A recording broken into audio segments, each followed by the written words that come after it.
There are many iconic images of the D-Day landings in Normandy, France 75 years ago, but only one captured the moment that Allied troops leapt out of their landing craft and into war. This rare footage shows Canadian troops arriving on Juno Beach.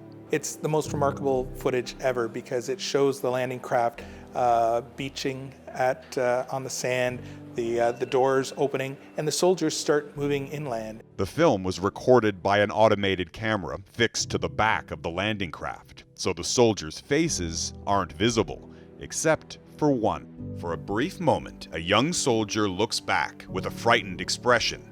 Then a reassuring hand reaches out and pats his shoulder.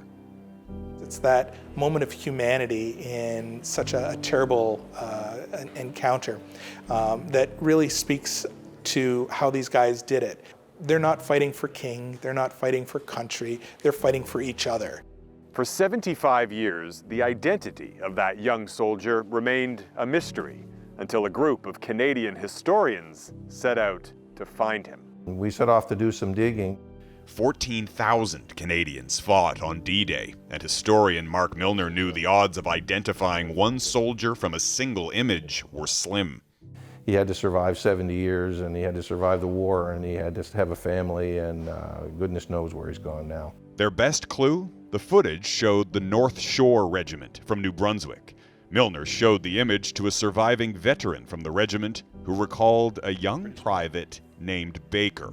And they went through the lists of the regiment at the time and the lists of A Company and found out that there was one Private Baker who had a serial number that started with an F.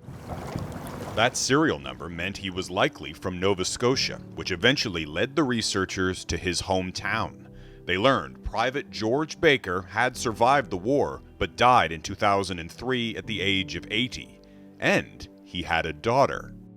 And I was overwhelmed. I couldn't believe it. Karen McLeod took one look at the image. It was Daddy. But then when I saw it, I knew it was him. She says her father rarely talked about the war. He was just 20 years old when he signed up to fight.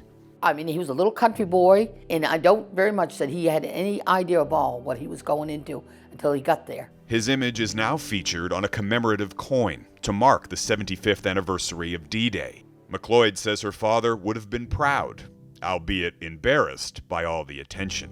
And there were young men on that boat that probably did every bit as much as what my father did. It's just that he happened to be the one that looked back at the camera.